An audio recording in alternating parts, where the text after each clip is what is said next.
Good afternoon, ladies and gentlemen, distinguished members, and honored guests. My name is Susan Costello. I'm a member of Board of Directors and serve also today as a host for the gathering. It is my pleasure to welcome you to the 58th Cooperative Memorial Society Annual General Meeting. Welcome, one and all. Upon completing your registration, you would have received an email containing links about participating in this session, along with your link to join the AGM. Let's highlight some of the important issues. This virtual meeting is conducted in a webinar format. In a webinar format, only panelists and speakers have audio and video. All other participants are muted. We do this to ensure background noise is not an interference for participants. We encourage your interaction through the Q&A button, chat, and participation in polling questions later on in the program. You can also send questions to us through our website. While we can't answer them during the meeting, we will get back to you within a few days. For questions or comments about the meeting, log them into the Q&A box. We will be monitoring the chat and addressing questions during the presentation or the Q&A segment.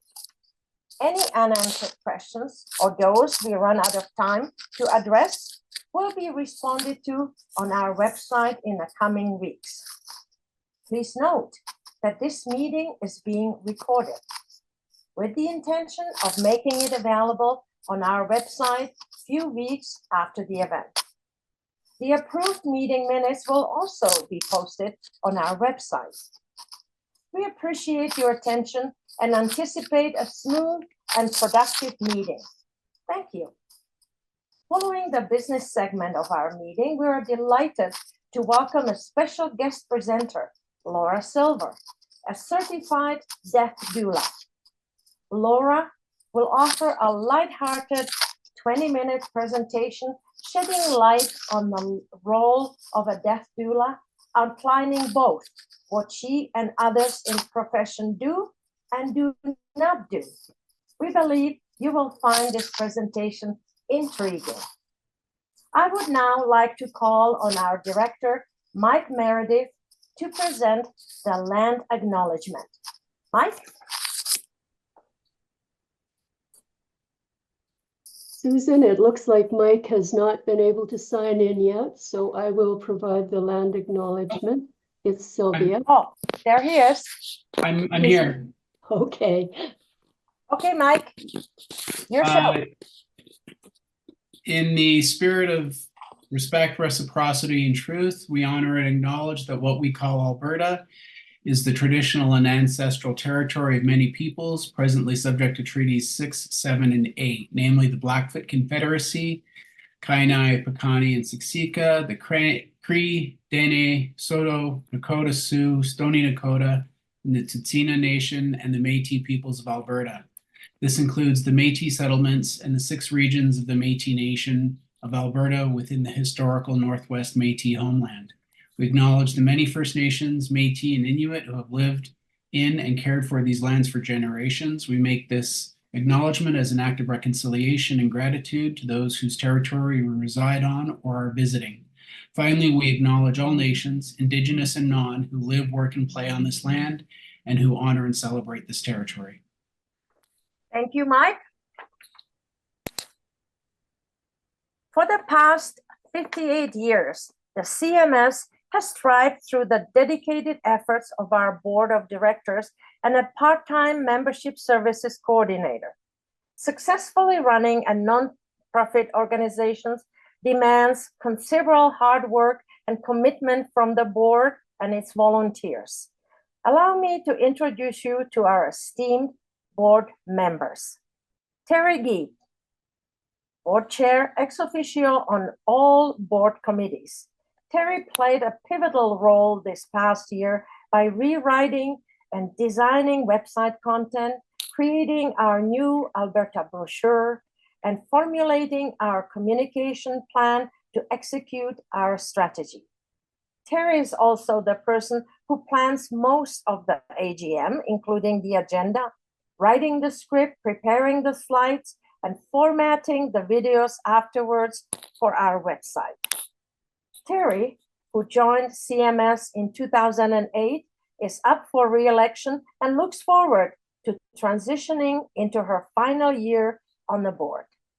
Sylvia Casper, Board Vice Chair, liaises with our Membership Services Coordinator, leads our Financial Oversight Committee, and provides oversight of our database. Sylvia also handles many of our administrative issues. Tim Dutty, Board Secretary, is responsible for minute taking and managing contract negotiations with service providers. Mark Ferris is the chair of the Board Capacity Committee and was our past treasurer. Mark supported new treasurers Richard and Deb in transitioning to their role this year and led our recruitment drive for CMS board and committees volunteers. Mark will be retiring from the board after this AGM. Susan Costello, hi, that's me. I'm a member of the Board Capacity Committee, the Legislative Review Committee, and a chair of the AGM Planning Committee. Ruth Wall is our director from the Red Deer area. This past year, Ruth represented CMS at Seniors Expo in Red Deer, and she joined our End of Life Advisory Committee. Ruth is retiring from the board after this AGM, but fortunately for us, she has agreed to stay on in her advisory board, and she will lead a new presentations team in the Red Deer area. Deb Patterson is the chair of the End of Life Advisory Committee. Deb recently took over the treasurer role from Richard in December. Richard Godwin. Richard recently resigned from the board due to personal reasons. He was our representative from the Edmonton area and served as treasurer for part of the year. We wish him all the best. Ross McNichol is a member of our Financial Oversight Committee and instrumental in navigating this year's work with the Canada Revenue Agency and implementing new GST procedures. Mike Meredith was appointed to the board during the year to fill a vacancy created by resignation of Myrna Maloney. Mike brings a legal background in wills and estates.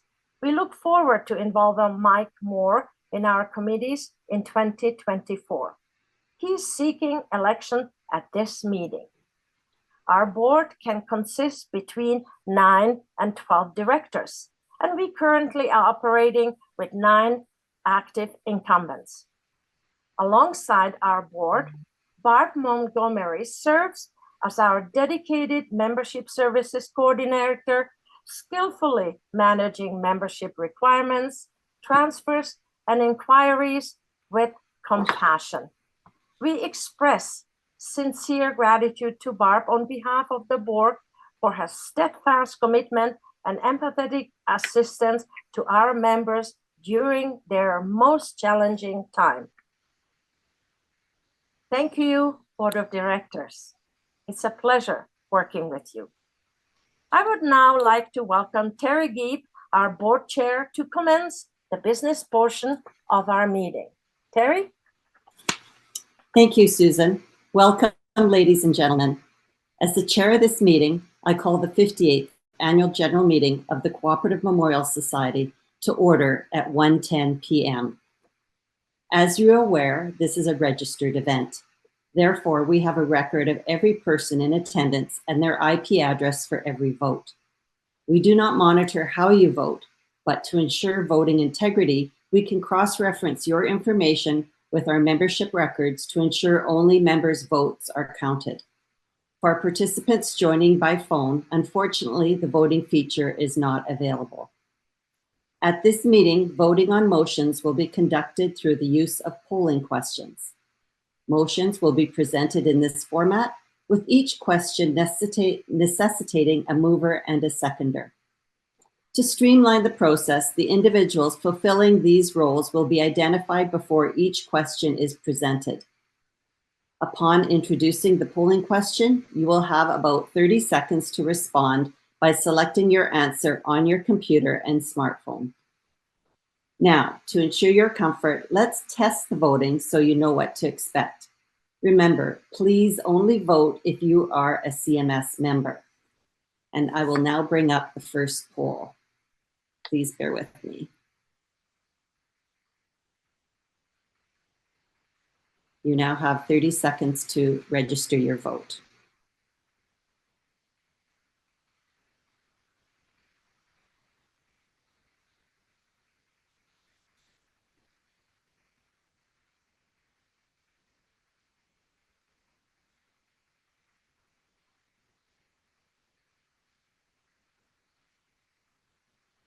Okay, I'm not seeing any more votes coming in. The response is that we have 56 members who have responded to the poll. 0 have said no, and 0 were unsure. We're not sure. Thank you.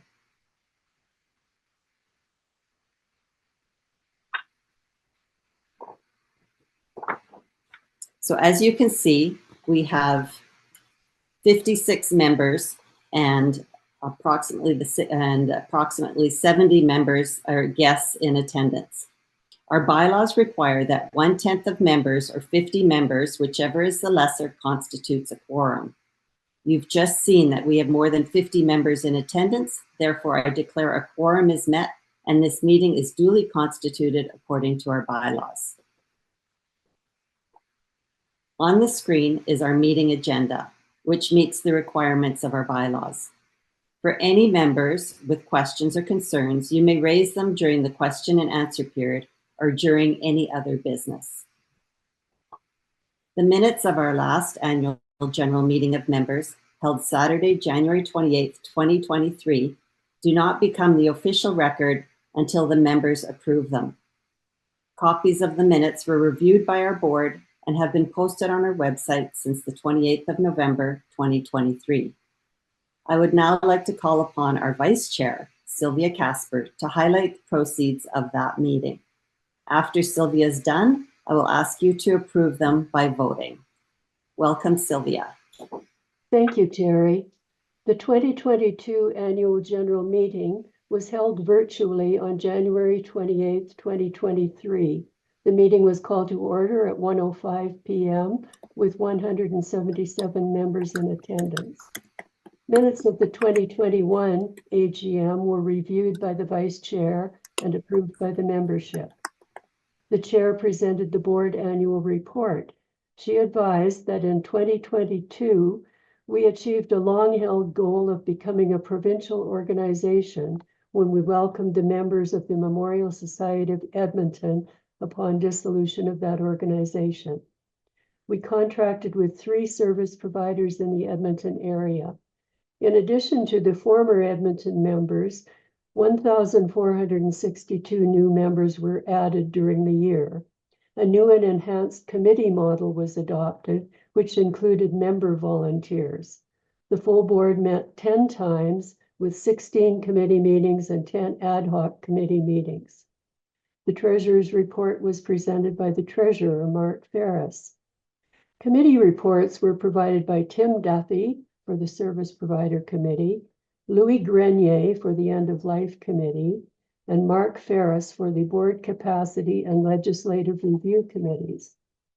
The board put forward for election a slate of 3 new directors, Richard Godwin, Ross McNichol, and Deb Patterson. All were elected by the membership.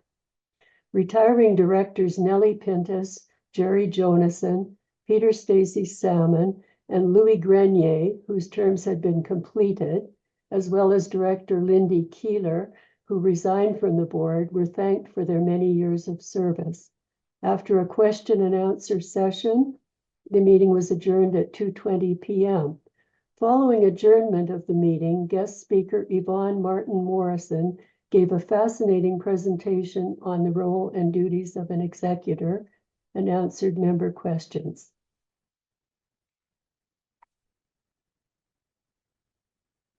That concludes the minute review. Terry, you're on mute. Terry, you are muted. Thank you, Sylvia. Our next motion is to ratify the minutes reviewed and moved by Sylvia Casper and seconded by Tim Duffy, our board secretary. I'll now bring up the polling question.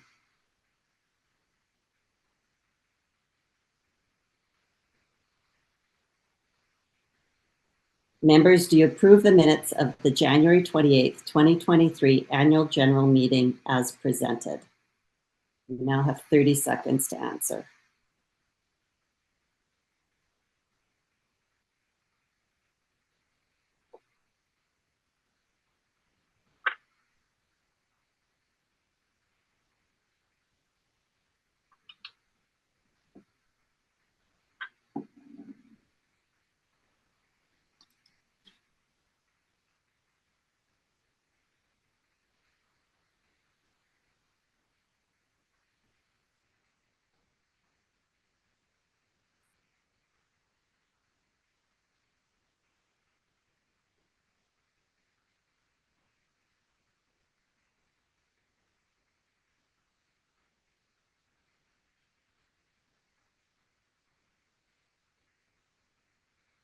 Okay, that was 1 minute, and we have 103 of 112 participants who voted yes, 0 voted no, and 9 abstained.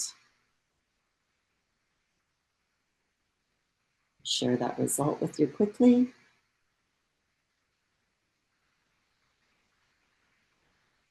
And that's the end of the poll. That is carried.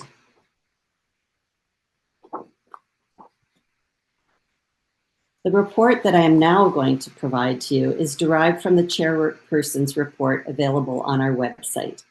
Should you have any questions while I provide the report, kindly submit them through the Q&A. I will respond to all questions at the conclusion of my presentation. Alternatively, please feel free to email any questions directly to me through our website at your convenience, or after the AGM, you will be sent a notice that will have an email address that you can send any questions to. Currently, our board is comprised of 9 directors with 3 vacant positions. Of those 9, we have 2 directors who are up for re-election. That means we have 5 positions to fill. Like any volunteer board, succession planning and board training are critical. This year, we reached out to our members asking for candidates to step forward to help on our board on one of our 10 committees. I'm happy to say the response from our members was very good, and later in this meeting, you'll learn more about our proposed slate for the election. In September, our board met for a full-day strategic planning session. During the day, we reviewed our vision and mission and tweaked it slightly to update the wording to make it more inclusive of all members across Alberta and the services we provide. As you see on the screen, our vision is an Alberta where all citizens have access to dignified, person-centered funeral services. Our mission is to reduce the emotional and fiscal stress of end-of-life planning by providing our members with information, tools, and resources for planning and access to affordable funeral services. Our board made significant strides in fulfilling this mission and vision over the past year. Our dedication to providing dignified, person-centered funeral services has resulted in commendable achievements, though challenges still persist.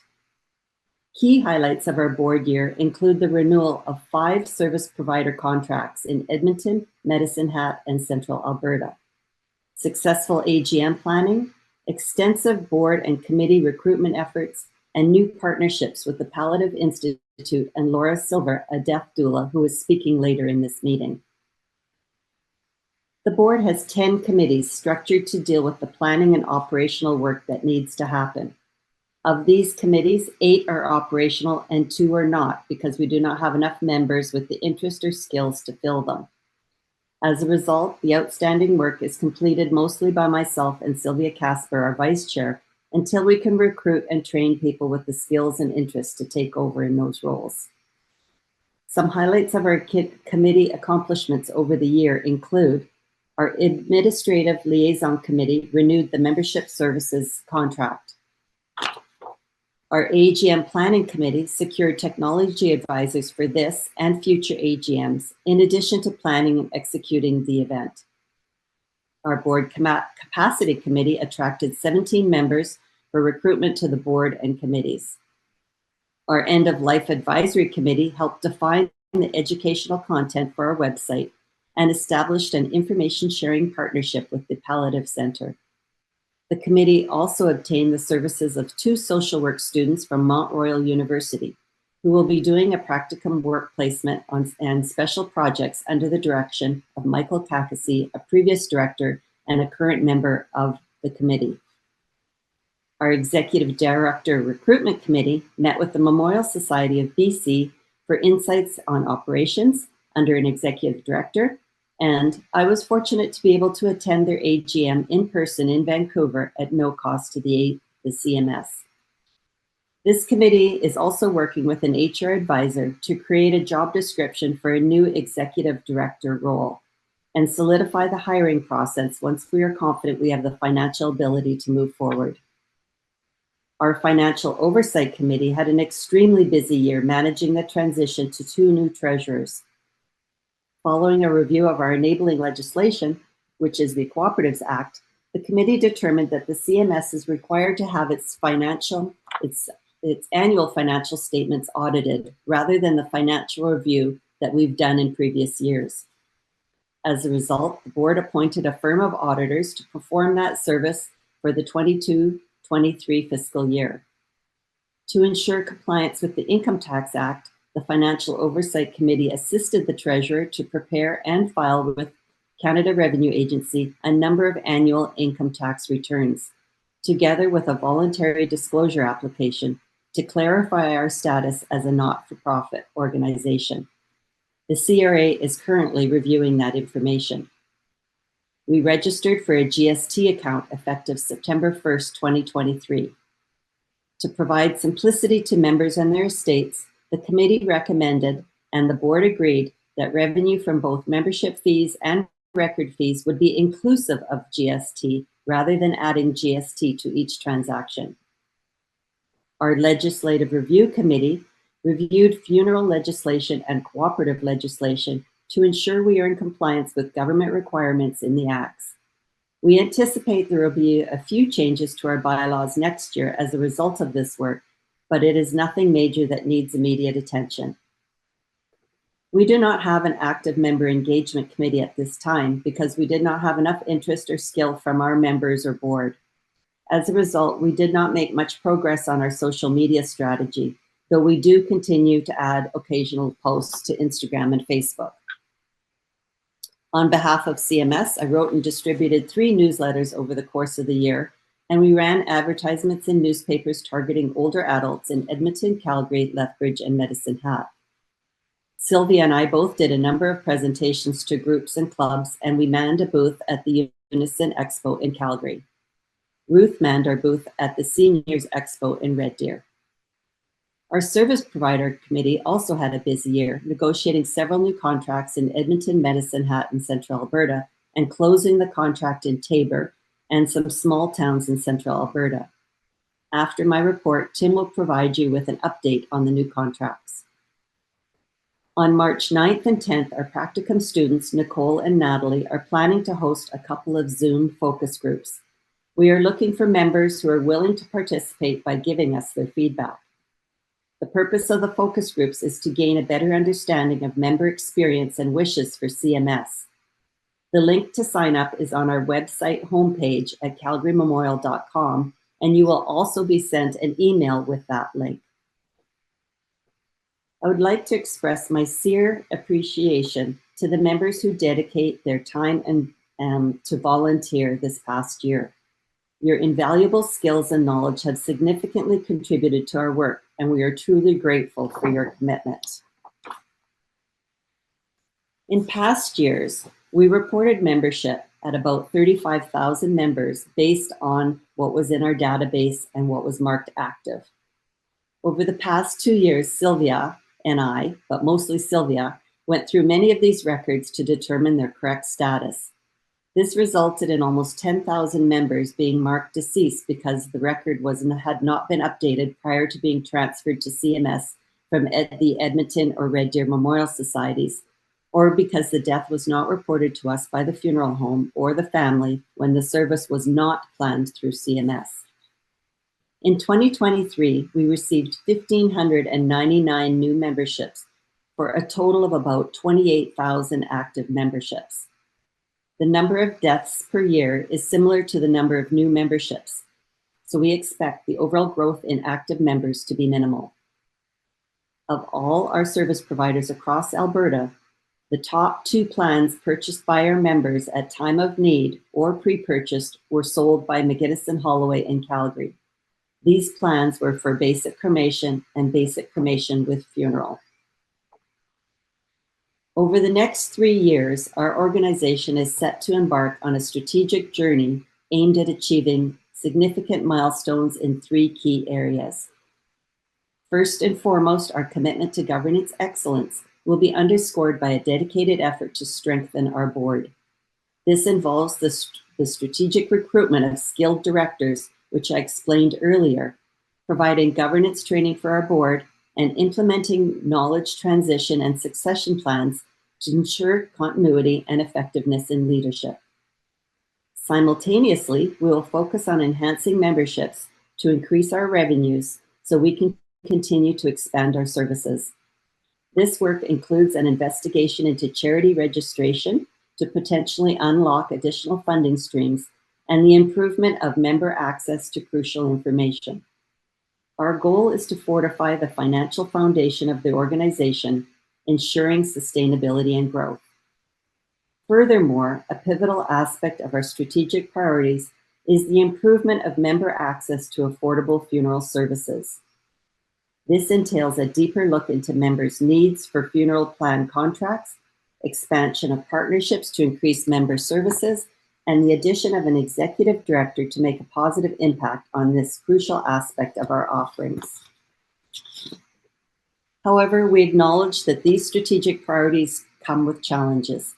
To address these challenges head-on, we are focused on developing a robust succession model for sustained leadership and enhancing our brand identity through website improvements, collaborative initiatives, and social media.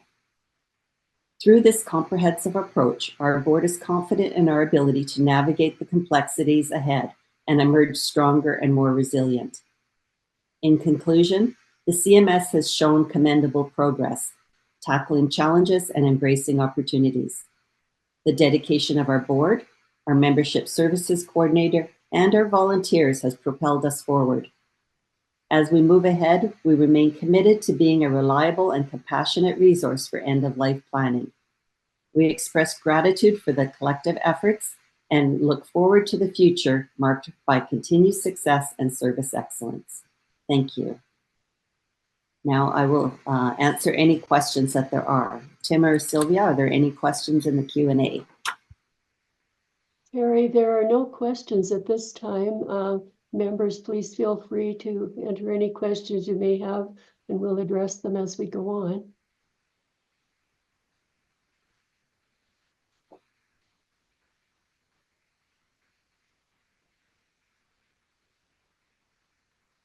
Oh, I'm seeing no questions, Terry. Okay. Tim, I'll hand that over to you.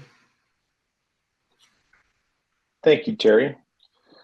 The purpose of the Service Provider Committee is to collaborate with local funeral homes, negotiating ongoing service contracts for key service areas covered by CMS. In June, CMS finalized 3-year agreements with providers in the Edmonton and surrounding area, namely Foster and McGarvey Funeral Home, Trinity Funeral Home, and Serenity Funeral Home, effective until May 31st, 2026. The service providers are enthusiastic about partnering with CMS on provincial scale engaging in activities to connect with potential members, and promote awareness of CMS and its initiatives. Starting January 1st, 2024, a new 3-year contract was established with our long-standing medicine hat service provider, Cook Southland Funeral Chapel. Rod Crucial and his team will continue delivering excellent service and member pricing until December 31st, 2026. For updated pricing and plan details, visit our website under the tab titled Funeral Service Partners and Plans. Unfortunately, our Tabor service provider, Southland Funeral Chapel, chose not to renew their contract, which ended December 31st, 2023. We appreciate their past service and wish them success in future endeavors.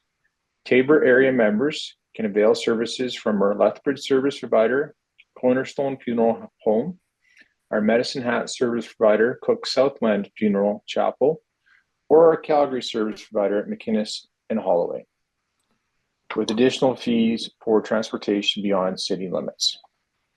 Review pricing offered by each provider on our website to determine the best value.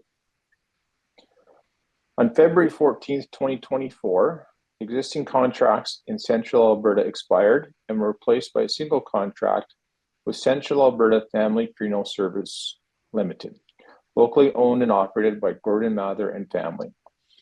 The contract runs through to December 31st, 2026. The new plan content and pricing offer significant benefit for our Central Alberta members. Central Alberta Family Funeral Services assures their capability to address the needs of all of our members in the region.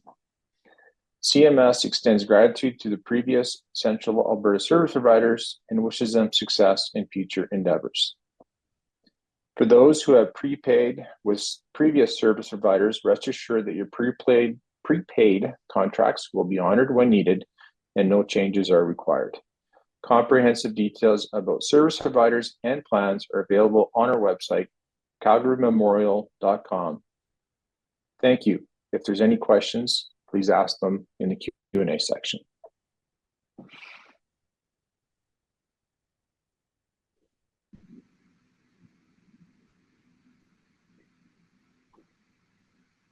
And we have a question from Al Vanderstein. He's asking, in Calgary, what is the approximate current savings for cremation and funeral plans? All the details for our plans are on the website, and you can take a look at there. They are package plans. I don't have an exact number on the savings in the Calgary area. Not sure if Sylvia or Terry, you have anything. I do. The McInnes and Holloway reduce our member arrangements by about $3,000. Great, thank you, in Barb. the Calgary area. Now, Robert Ferguson is asking, are the plans similar costs by geographic region? There are some variances between the plans, but our service providers were very competitive and there are very closely aligned. We try to work with them to do that as best we can, but we recognize there are local factors that play into this as well.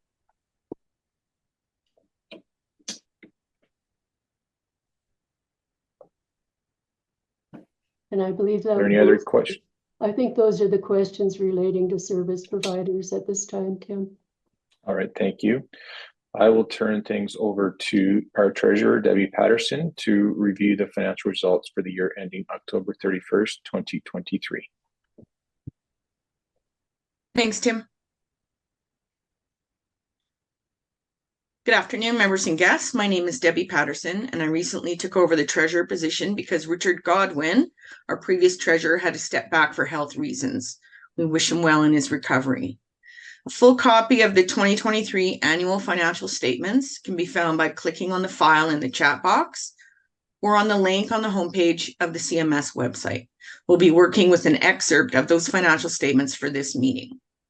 In accordance with our bylaws, the CMS annual financial statements for the year ended October 31st, 2023 have been audited by Anthony Chu, Chartered Professional Accountant. As you see here in his opinion letter dated February 7th, 2024, Mr. Chu expressed a qualified audit opinion in view of the fact that revenues reported are not susceptible to a complete audit examination, as is usually the case with nonprofit organizations, where it is usually not possible to predict revenues with certainty. On some pages in the financial statements, you'll see a reference to notes. These notes can be found on pages 8 to 10 of the full financial statements and include more description on the items referenced. I'd like to take this time to thank our Financial Oversight Committee for their work in reviewing the financial results on an ongoing basis. 5 members served this past year, including Sylvia Casper, Peter Stacey Salmon, Gordon Marconi, Mark Ferris, and Ross McNichol.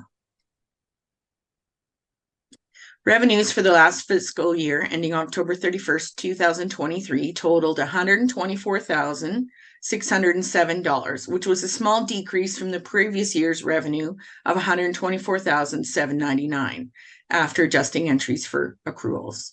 The relatively small year-over-year total change can be mainly explained by the transfer of bank balances included as donations in the 22 records from the Red Deer Memorial Society and Edmonton Memorial Society, following their decisions to transfer memberships to CMS. In 2023, there were no such large transfers, and this shows business as usual across our new territory, the whole province of Alberta. Membership revenue increased year over year due to new members joining, especially the online memberships purchased. Donations in 2023 were the nominal, small amounts collected as donations. Breaking down the revenue into a little bit more detail, we show 4 categories: interest income, memberships, donations, and record fees. Interest income for the 2023 fiscal year was higher than for previous years. For the past few years, interest rates were historically low, but rates improved substantially in the 2023 fiscal year. Changing the financial statements over to the accrual basis means that accrued interest on GICs that have not yet matured by each fiscal year end is included in interest income for the year end and in accounts receivable for the year end date. Membership revenues totaled $62,021, a 5% increase from the previous year. Record fees are the monies collected by our service providers on our behalf when a member prepays for a funeral or at their passing. Record fees are collected by all service providers, including Calgary, Southern Alberta, Central Alberta, which includes Red Deer and area, and Northern Alberta, which includes Edmonton and area. Expenses are next, and for the latest fiscal year, total expenses were $83,594, a 25% increase from the previous year of $66,417. Expenses are broken down further into 4 broad categories that include contract services, outreach, technology, and board expenses. The remaining accounts are considered administration expenses, and we'll go through all of these in more detail. Category of contractors are costs associated with our membership service coordinator, Barb Montgomery, who operates under the company name of MontCare Services. Contractor costs were up year over year given an inflation adjustment. As a reminder, if you do move or change your contact information, please call Barb or go online to update your member profile. The next large category on our expense summary is outreach expenses, which can be viewed as our marketing and advertising category, as this mainly includes advertisements in publications such as the Kirby News, Lethbridge and Medicine Hat newspapers, and now Red Deer and Edmonton. Year over year outreach costs almost doubled to $17,933 from $95,445 last year. This is attributed to additional advertising we did in areas outside of Calgary for newly acquired members around Alberta, mostly in the Edmonton region. We also participated in more trade shows in 2023 to widen our presence in Alberta where we were not known previously. In 2023, we contracted a social media contractor and purchased a cloud-based storage subscription. These large costs are also reflected here.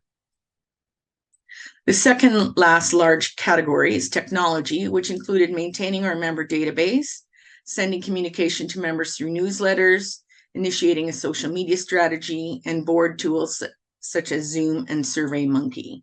For the year, our technology expense slightly increased to $12,169 from $11,831. Our last broad category is board expenses. For the latest fiscal year, board expenses decreased to $35.84 versus $39.69. There was no significant change as the board continues to keep tight control over its own expenses. Of the remaining expense accounts, rent, accounting, bookkeeping fees are the largest of the expenses.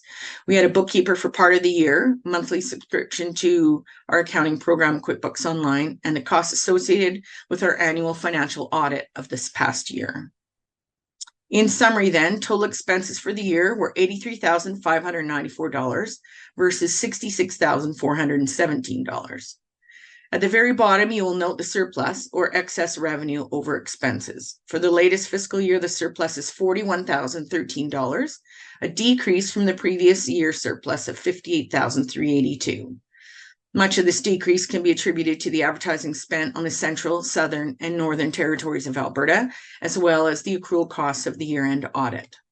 All in all, another good year for CMS and its members. Next is the balance sheet, which is a summary of assets, liabilities, and net assets.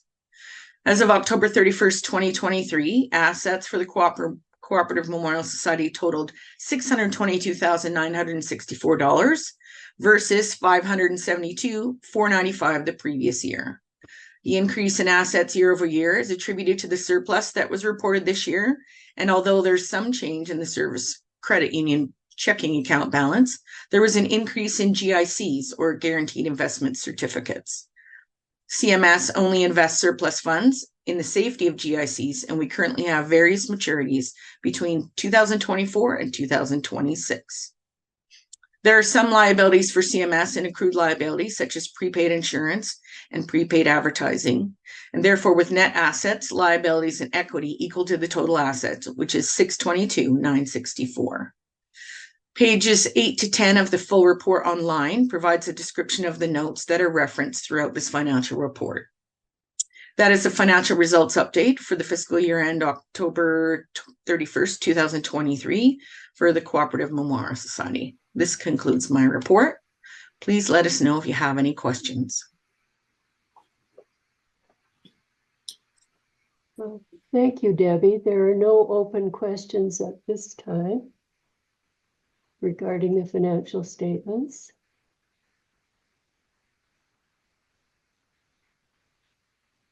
Seeing no questions, I would like to move the formal approval of the financial statements for the year ending October 31st, 2023.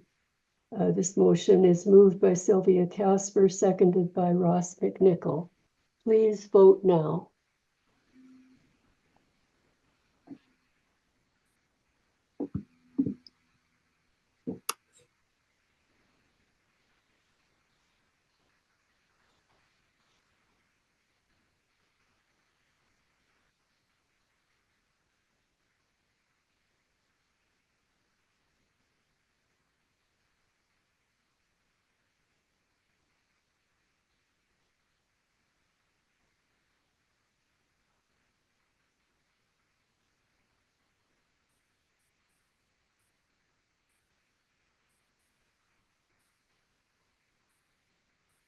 I'm giving it 1 minute because we still have a few trickling in.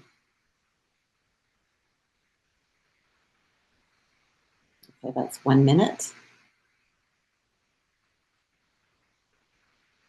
The result is 112 of 114 voted yes, so that means the motion is carried.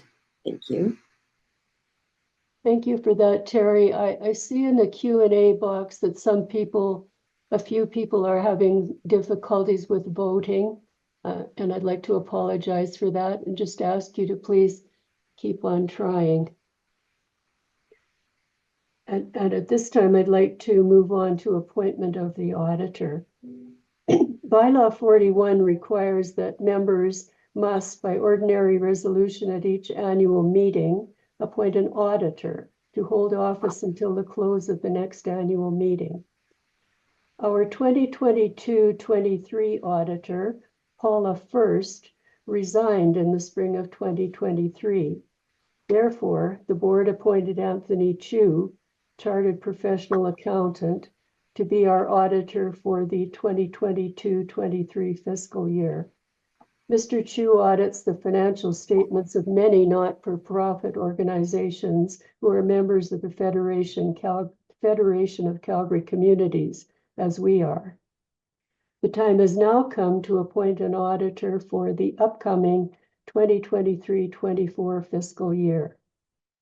Therefore, it is moved by Ross McNichol and seconded by Sylvia Casper that Anthony Chu, Chartered Professional Accountant, be appointed as auditor to audit our records and financial statements for the fiscal year ending October 31st, 2024. Please vote now.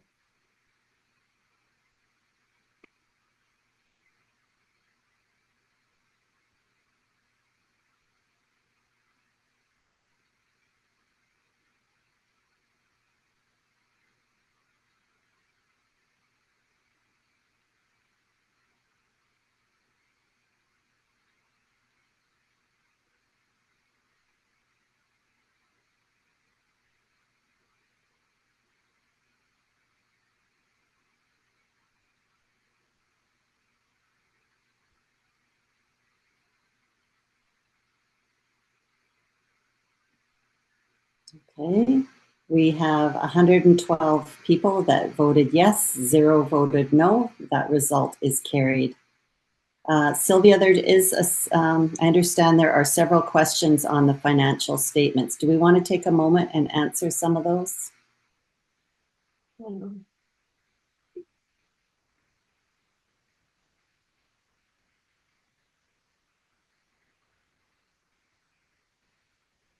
I don't think there are any open questions at this time, Terry. Okay, thank you then. Elaine had some questions, but we don't know what they are. So Elaine, if you want to ask them in the Q&A, we'll get them the answers for you. Okay, thank you, Barb. While those questions are coming in, then let's go ahead. It's my pleasure at this time to acknowledge the contributions of those directors who are leaving the board. This meeting marks the end of the term of Mark Ferris, who has served most recently as chair of the Board Capacity Committee and Legislative Review Committee, and for several years before that as treasurer. Over the past year, he served on the Financial Oversight Committee, and he worked tirelessly to hand over knowledge to a new treasurer. His contributions to CMS have been invaluable. We will miss his wisdom and work at the board table, but are pleased to know that he will continue to work as a volunteer. Ruth Wall, who hails from Red Deer, joined us when the Memorial Society of Red Deer ceased operations. She facilitated our welcoming of members from that society. Her local knowledge has been very useful, and we are pleased to know that although she is resigning from the board, she will continue to work for us as a volunteer. Our sincere thanks go out to those 2 directors who are leaving the board. Richard Godwin, hailing from the Edmonton area, became a valuable member of our board in 2023, assuming the role of treasurer in 2023 for a relatively brief period. Regrettably, Richard tendered his resignation from our board in late January of 2024, citing health reasons.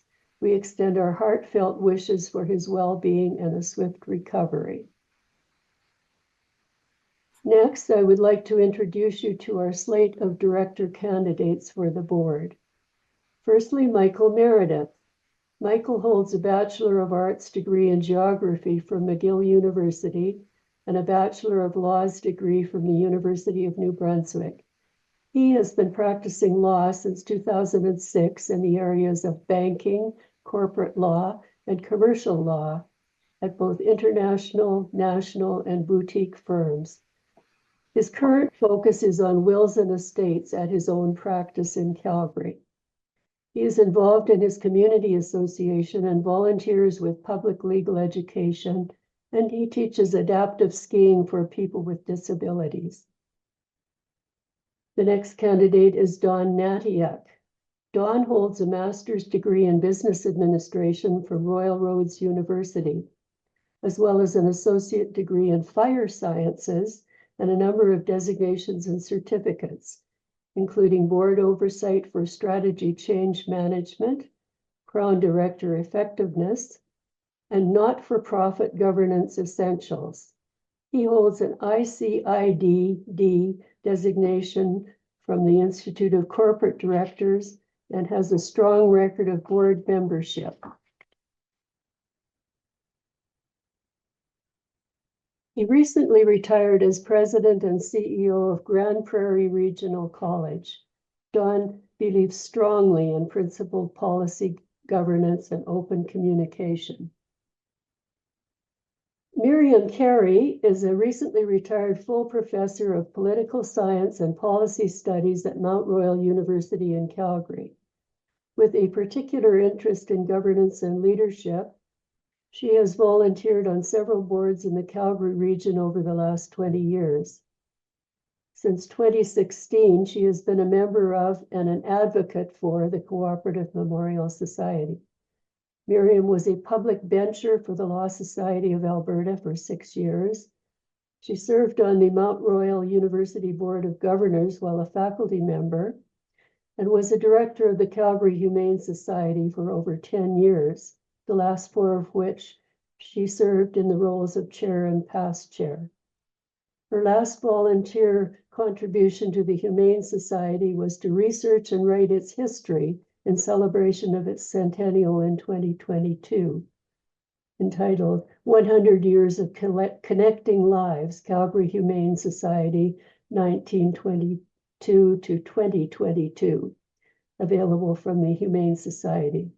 She also volunteers for the Foundation for Ontological Leadership Education and contributes both leadership training and faculty development to its work.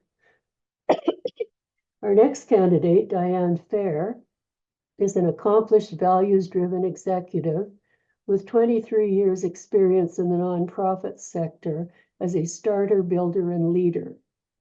Diane has been recognized for establishing and growing innovative high-impact programs with outstanding outcomes. Her most significant professional achievement was building Windmill Microlending, formerly known as Immigrant Access Fund Canada. This is a microloan program which helps internationally trained immigrants pay for the licensing and training they need to work in their field in Canada. She built that into the country's largest and most successful microloan program. As founding executive director, Diane had the privilege of imagining, shaping, and leading the Windmill program, which lent $20 million to 3,000 new Canadians over 11 years. Windmill has become known internationally for its innovative model, and Diane was a 2016 finalist for the RBC Canadian Women Entrepreneur Awards in the social change category, recognizing her work with Windmill. Diane excels at building stakeholder relationships and has a broad understanding of board governance, acting as a supportive partner to board's leadership.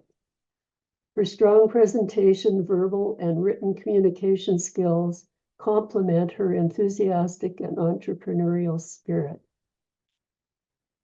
And finally, Terry Gieb, who is a familiar figure to the majority of our members, having been an integral part of our board since 2009. Her dedication is evident through the various roles she has undertaken, culminating in her role as board chair for the past 5 years. Although initially planning to retire from the board at this meeting, Terry has graciously agreed to extend her commitment for another year to assist with the board's succession plans. I hope you will agree that we've assembled a stellar slate of candidates for you. Are there any questions regarding those candidates?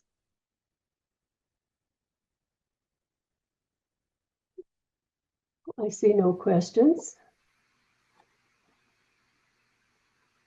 In that case, there is a motion to approve this slate of candidates as presented. The motion is made by Susan Costello and seconded by me, Sylvia Casper. Please vote now.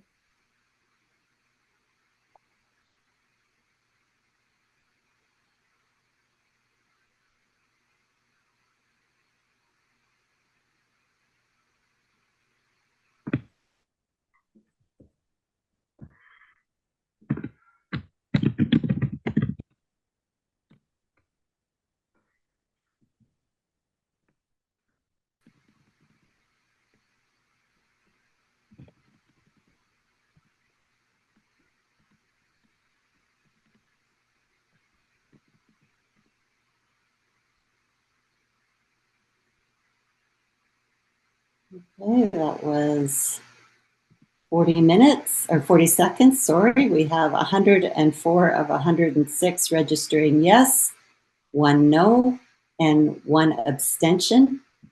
So that is carried. Thank you and congratulations to the slate of candidates. Terry, may I?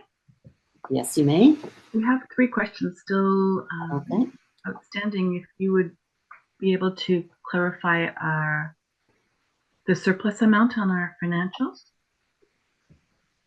Okay. Deb, are you available to answer the speak to the surplus?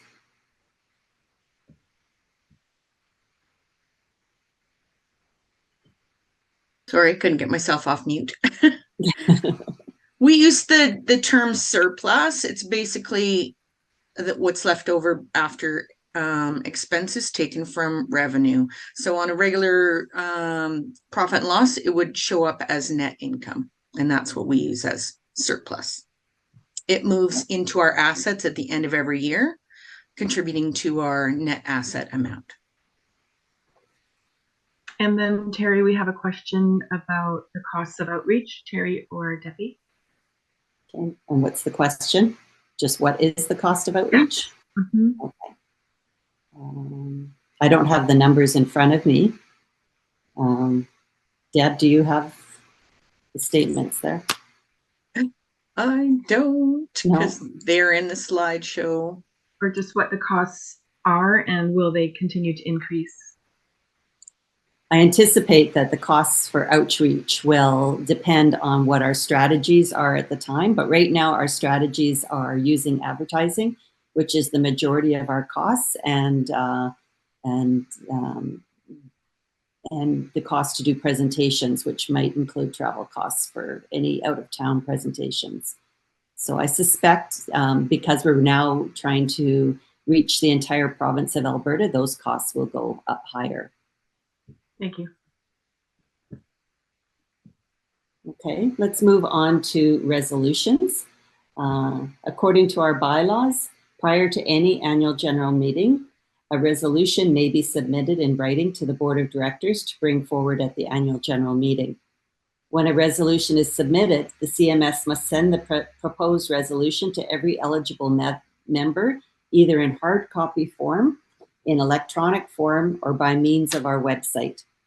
As no resolutions were received for this meeting, we will now move forward onto our questions and answer period. The question and answer period is your opportunity to ask our board or any member of our board any questions that you may have. So please post them either in the chat or the Q&A box, and we will do our best to answer them. So I'll give you about a minute to formulate your questions.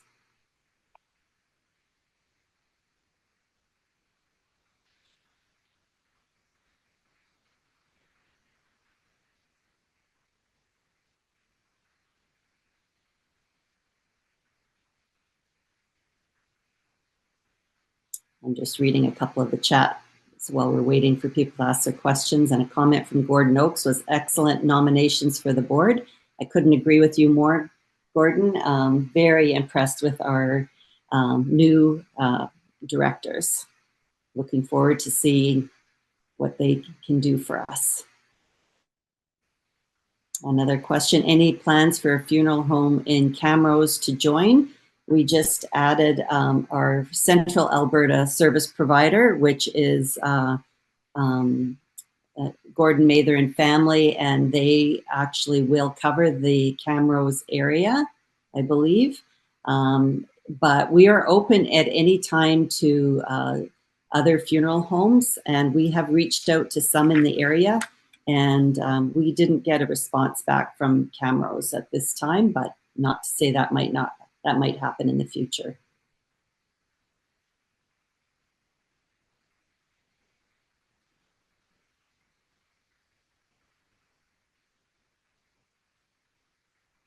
We have a question from Kate. Do you feel that membership fees are reasonable now, or should they be increased? Our membership, we look at other memorial societies to see what their membership fees are, and ours are by far the lowest around. but we are trying to not raise them if at all possible. So as long as we can operate successfully with the current fee structure, that's our goal.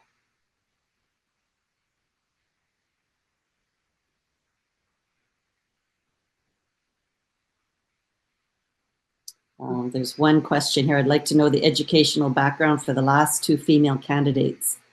So that was Miriam and myself. I can't speak for Miriam, though she's a professor, so she definitely has a degree in something and and lots of credentials. I myself have a degree in business and human ecology, and served 30 years with the City of Calgary as a strategic business planner.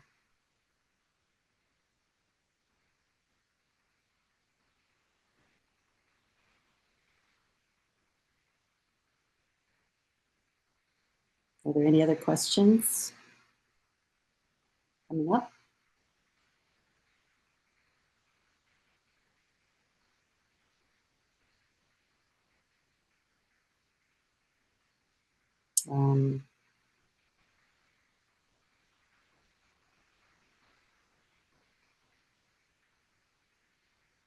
The membership fee right now, we've been asked how much is the membership fee now? It's $40. And our membership fee is a lifetime fee. Some more memorial societies charge an annual fee, as Edmonton did, but we charge a lifetime fee of $40. We have a reply from Miriam. She has 4 degrees, 3 in political science and 1 in psychology. Excellent. She's been a professor for most of her entire career. Thank you, Miriam. We have another question from Ray about how many members do we have in total and what's the annual addition and annual number of deaths? I think I could answer that one. We have had over 60,000 members since we began. We have probably 130 new members every month on average, and sadly about 75 deaths per month. Yeah. So earlier in my chair's report, I reported that we have 28,000 active members after our database was culled. And we receive we just last year had 1,599 new members join, and we have approximately the same number of deaths per year. So that's a pretty good answer. Terry, a member from Edmonton, has pointed out that Edmonton did not charge an annual fee. You're thinking of Red Deer. Okay. Theirs was a one-time fee? Correct. Okay. My apologies. And I see that Howard is asking if we have connections with societies in other provinces. And I think the answer to that is we don't have direct links with them. However, we do offer a transfer fee if somebody wants to transfer from a traditional memorial society in another province, and they will generally have that same arrangement for us.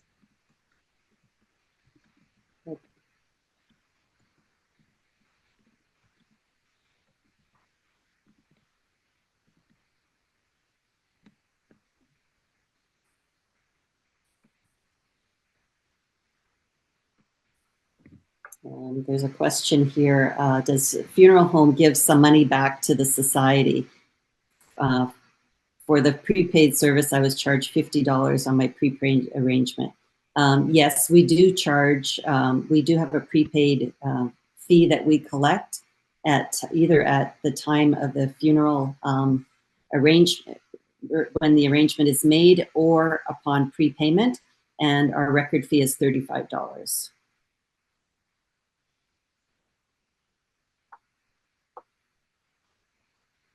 And that money is then remitted by the funeral home to CMS.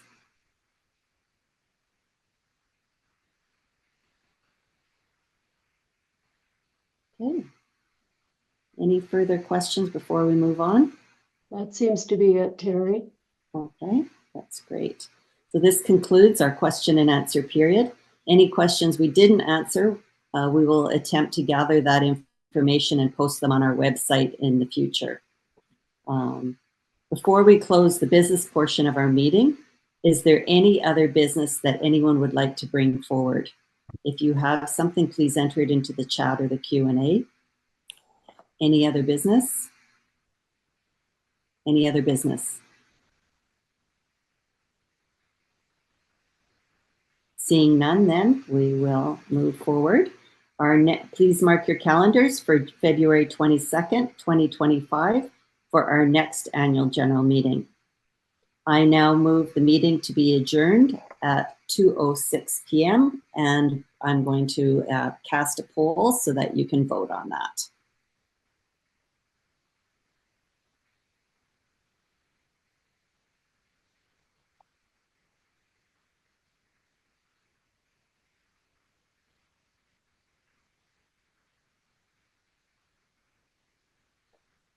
Everybody votes very quickly when it's the end of the meeting.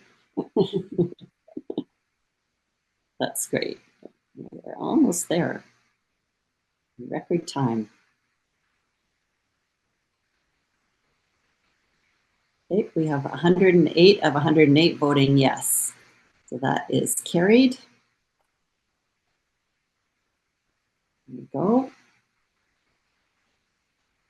Thank you, everybody.